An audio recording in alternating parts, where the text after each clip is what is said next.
But who better than me? Ladies and gentlemen, welcome back to the channel, and welcome back to the end of year awards. Now this one is gonna be Female Fighter of the Year. Now I know sometimes the women don't get enough love, enough shine, especially on the very smaller platforms, but we always show up, we show out, and we give credit where it's due. So without further ado, let's get into the picks for the Female Fighter of the Year 2023. Okay, so my number 5 pick for Female Fighter of the Year 2023 goes to Evelyn Bermudez. Now Evelyn, I have to give big credit to. She came back from some turbulent times in 2022, a little bit in 2021, but this year she fought the hard-hitting Tanya Enriquez, who was at the time I think 20-0 with 11 KOs. So in the women's division, over 50% knockout ratio. She managed to come through that. It was for 2 vacant titles, so she became a unified champion at the end of that fight there. And then also straight after, she then faced the very dangerous and former champion Kim Clavel in Kim Clavel's own neck of the woods of Canada, and managed to beat her on a way soil when she most certainly was more of the underdog in that fight. So she's had 2 very good fights, very prosperous fights this year. And when we get a bit further up the list, you'll maybe find out why she's not higher than number 5. There are some other people that maybe just pip her a little bit to the top. But with that being said, Evelyn Bermudez had a very good 2023, and now let's see what she can get done in 2024. In at number 4, this one might be a bit controversial to some people, but my number 4 pick for Female Fighter of the Year 2023 goes to the bomb, Alicia Baumgardner. Now look, again, there is the issue with the AAF that, you know, still hasn't necessarily been cleared up. You know, she's presented her evidence to, you know, all the sanctioning bodies and I guess the MUCC, so everyone is just kind of waiting to see what happens there. But as of right now, she has still not been stripped of any titles that she holds, nor has her last victory of the year been scrubbed from the record and called a no contest. So I have to now imagine that up until such time, I have to look at what she done in the ring. In February, she became undisputed super featherweight champion at 130 pounds. Now, obviously, she had to fight for one of the vacant titles, the WBA vacant title, against what's the girl's name? LM Mekhaled. She had to fight for the vacant title against LM Mekhaled because the previous champ who went into, what was it, champion in recess, I think, and due to that nature, you know, that title was there vacant, but she had all the other titles. This was a unification to become undisputed. She won that fight, knocked down Mekhaled twice in the fight as well. Sort of gassed out a little towards the end of it, but she made it through all the way to the end of the fight.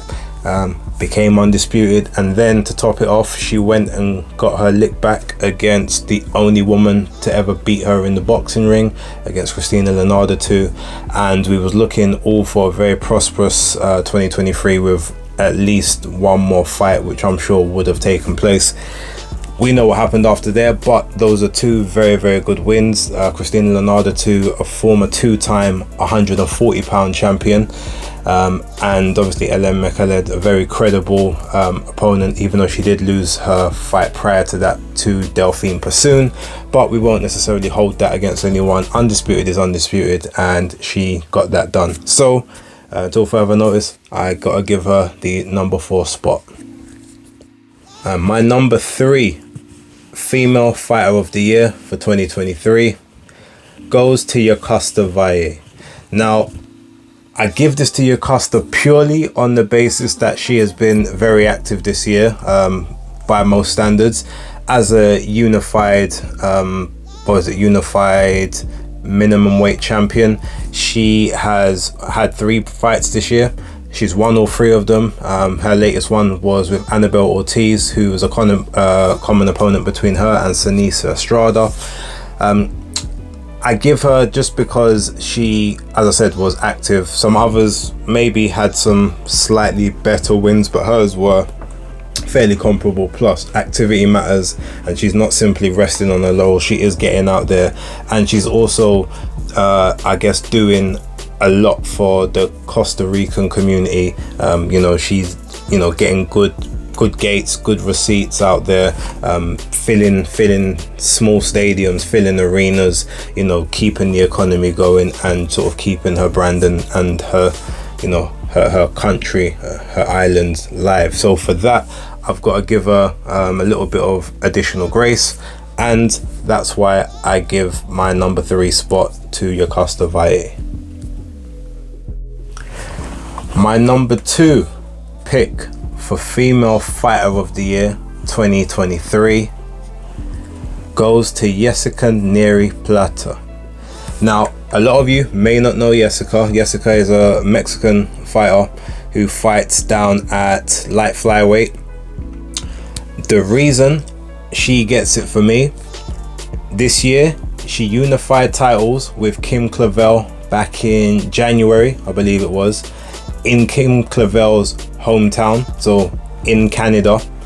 Jessica went on the road and she beat Kim Clavel to become a unified light flyweight champion. She also then traveled to Germany back at the start of this month, so the start of December, and beat Sarah Borman, who was a top-rated contender, who was highly touted, also in her backyard of Germany.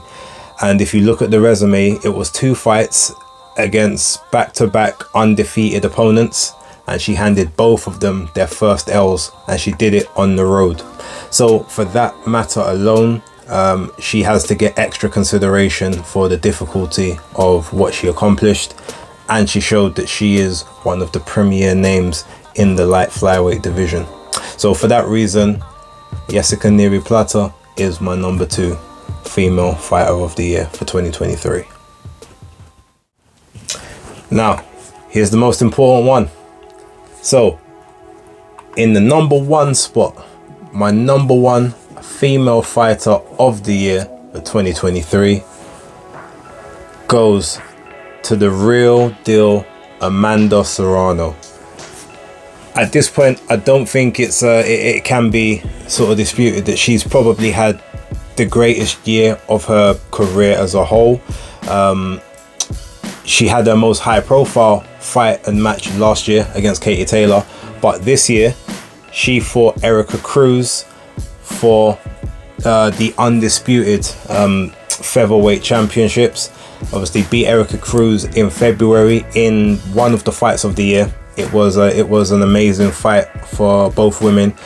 She came through, became undisputed there, ran it back, had a little sort of almost like a gift defense against Heather Hardy, who obviously gave her the initial chance to win belts to begin with. So she returned the favor to Heather when she became undisputed champion.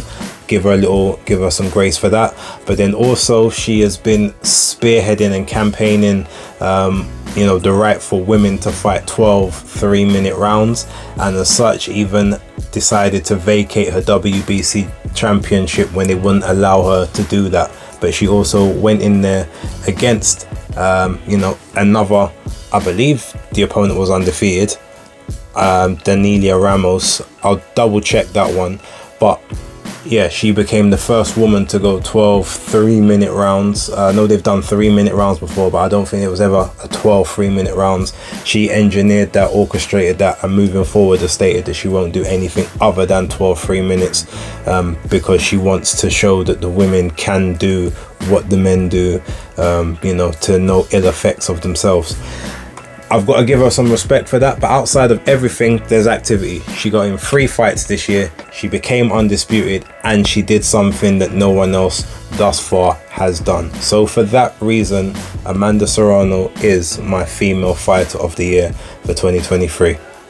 Look out for the next video coming up, which will be the male fighter of the year. That will be dropping a bit later on today, but for right now, that's the awards down, and I will catch you on the next one. Peace.